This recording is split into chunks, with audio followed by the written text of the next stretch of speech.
America के secretary of state या जो उनके विदेश मंत्री हैं एंटनी ब्लिंकन, वो आज से यानी बुधवार से 3 दिन के लिए चाइना के दौरे पर हैं। चीन का दौरा जो है यूएस के लिए बहुत महत्वपूर्ण हो जाता है और समझने की कोशिश करते हैं कि इस दौरे की अहमियत क्या है। एक तरफ जहां यूक्रेन रशिया की जंग चल रही है, दूसरी तरफ इजराइल हमास के साथ गाजा में लड़ाई कर रहा है और उसी बीच पूरे पश्चिम एशिया में दूसरे जो नॉन स्टेट एक्टर्स हैं जैसे हिजबुल्लाह, हुथीज, उनके तरफ से भी इजराइल पर हमले किए जा रहे हैं। इन सब के बीच एंटनी ब्लिंकन का चीन के दौरे से क्या निष्कर्ष निकल सकता है या ये दौरा क्यों किया जा रहा है, इसको समझने की कोशिश करते हैं। सबसे पहले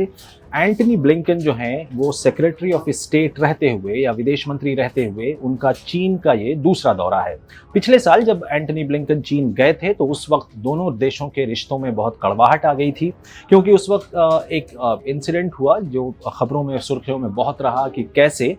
यूएस ने अपने मिलिट्री साइट्स यानी सैन्य ठिकानों के ऊपर चीन द्वारा प्लांटेड गुब्बारे या जासूसी गुब्बारे या जिसको स्पाई बलून कहते हैं उनको मार गिराया था। उसके बाद से अमेरिका और चीन के रिश्तों में काफ़ी कड़वाहट आई थी, बहुत बयानबाजी हुई थी। तो कहीं ना कहीं ये अहमियत रखता है ये दौरा कि साल में पिछले साल से और अब तक के बीच में ये दूसरा दौरा है एंटनी ब्लिंकन का, और इसमें खास करके चीन के साथ कई मुद्दों पर अमेरिका के विदेश मंत्री या secretary of state Antony Blinken बातचीत करेंगे। अब वो क्या मुद्दे हैं और इस दौरे की अहमियत क्या है? सबसे बड़ा मुद्दा जो फिलहाल अमेरिका के लिए चीन की तरफ चीन से उनकी तवक्को है या उम्मीद है जिस पर वो बातचीत करेंगे, उसमें से पहला सबसे बड़ा मुद्दा है यूक्रेन और रशिया की जंग। यूक्रेन को अमेरिका की तरफ से लगातार सपोर्ट मिल रहा है, चाहे वो कह सकते हैं कि फाइनेंशियल सपोर्ट हो या आर्म्स की सपोर्ट हो, और साथ ही साथ अमेरिका के लिए सबसे बड़ी चिंता ये है कि रशिया पर, जहां पर पश्चिमी देशों ने सैंक्शंस लगा रखा है रशिया पर, लेकिन इसके बावजूद रूस जो है अलग अलग ममालिक से, अलग अलग देशों से अपना बिजनेस या कह सकते हैं कि जो व्यापार है वो कर रहा है। और इसी में सबसे बड़ी चिंता अमेरिका के लिए ये है कि सैंक्शंस के बावजूद चीन जो है वो रूस को आर्म्स के थ्रू जो है उसके डिफेंस टेक्नोलॉजी जो है उसको सपोर्ट कर रहा है, और इसके बारे में खास करके यूएस और चाइना के बीच बातचीत हो सकती है। दूसरा अहम मुद्दा जिसके लिए सेक्रेटरी एंटनी ब्लिंकन और स्टेट डिपार्टमेंट का मानना है कि इस पे बातचीत चीन के साथ होगी, वो है ईरान। ईरान जो है एशिया का एक देश है, लेकिन पश्चिमी एशिया में जिस तरह के हालात बने हुए हैं, 7 अक्टूबर पिछले साल से जब से हमास के आतंकवादियों ने इजराइल पर हमला बोला, उसके बाद से ईरान की भूमिका जो है मध्य एशिया में, पश्चिमी एशिया में बहुत ज़्यादा महत्वपूर्ण हो जाती है। और कहीं ना कहीं चीन जो है वो ईरान का करीबी माना जाता है आ रहा है। 2 साल पहले पिछले ही साल जो है चीन ने सऊदी अरब और ईरान के बीच जो है मध्यस्थता भी कराई, दोस्ती भी कराई। तो कहीं ना कहीं पश्चिमी एशिया में चीन का रोल बढ़ जाता है। ऐसे में जब पश्चिमी एशिया में लड़ाई झगड़े और तनाव का माहौल बना हुआ है, तो कहीं ना कहीं अमेरिका के सेक्रेटरी एंटनी ब्लिंकन जो है वो चीन से इस मुद्दे पर भी बात करेंगे कि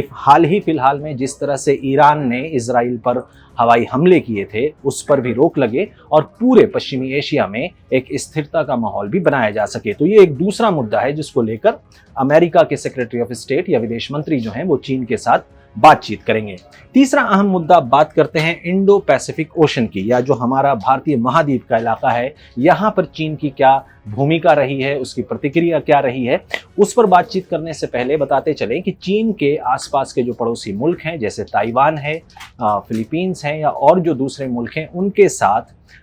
साउथ चाइना ओशन जो समुंदर है उसके राइट्स को लेकर डिस्प्यूट चलते रहते हैं, और कहीं ना कहीं ताइवान के साथ उसके रिश्ते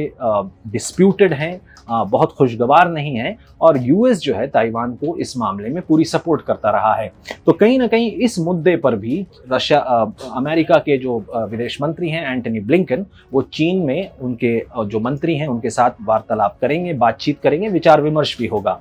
अब समझते हैं कि चीन क्या कह रहा है। चीन के अगर स्टेट मीडिया की बात करें तो वहां पर उनके अफसरों, उनके डिप्लोमेट्स जो हैं उनका बयान आया है कि कुछ इश्यूज ऐसे हैं जो टेरिटोरियल इंटीग्रिटी के हैं, जो सॉवरेंटी के हैं, या उनके देश के प्रभुता के ऊपर बात उठती है, जैसे साउथ चाइना ओशन में ताइवान के साथ जो उनके मनमुटाव हैं या जो उनके डिस्प्यूट हैं, उस पर वो यूएस की बातचीत नहीं मानेंगे, या उनका जो अमेरिका की तरफ से जो प्रपोजल होगा वो उसको नहीं मानेंगे। वो वही करेंगे जो उनके देश के आंतरिक सुरक्षा या बाहरी सुरक्षा के लिए जो सही होगा वो वही करेंगे। अब देखना होगा कि ऐसे विदेश विदेशी दौरे जो होते हैं, क्योंकि चाइना और अमेरिका दोनों जो हैं वो सुपर पावर हैं, चीन का एशिया के कॉन्टिनेंट में जो है वो दबदबा है, और कहीं ना कहीं मिडिल ईस्ट में या पश्चिम एशिया की अगर बात करें, अरब ममालिक के बीच भी चीन ज़्यादा से ज़्यादा अपने पैर फैला रहा है। उसने सऊदी अरबिया और ईरान के बीच दोस्ती करवाई है, और कहीं ना कहीं यूएस की जो पोजीशन है, अमेरिका की जो पोजीशन है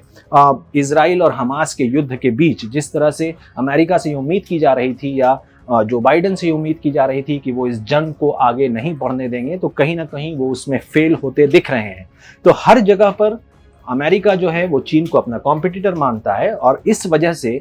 चुनाव से ठीक पहले सेक्रेटरी एंटनी ब्लिंकन का चीन का विदेशी दौरा बहुत महत्वपूर्ण माना जा रहा है, क्योंकि फॉरेन पॉलिसी भी चुनाव में एक बहुत अहम रोल अदा करती है, कैंपेनिंग में एक बहुत अहम रोल अदा करती है। तो कहीं ना कहीं ये भी एक इमेज मेकओवर या इमेज ऐसा दिखाने की कोशिश करेंगे ब्लिंकन कि बाइडेन के राष्ट्रपति काल में वो बड़े बड़े जो दूसरे सुपर पावर्स हैं उनके साथ अपने रिश्ते सुधारने की कोशिश कर रहे हैं। अब देखना होगा कि ये जो विदेशी दौरे होते हैं क्या सिर्फ बयानबाजी के लिए अच्छे हैं, या दरअसल इस दौरे से कुछ मीनिंगफुल या कुछ कारगर भी कोई सॉल्यूशन कह लें, या ग्लोबल प्रॉब्लम्स के लिए जो दुनियावी स्तर पे जिस तरह से जंग और लड़ाइयाँ चल रही हैं, क्या चीन और अमेरिका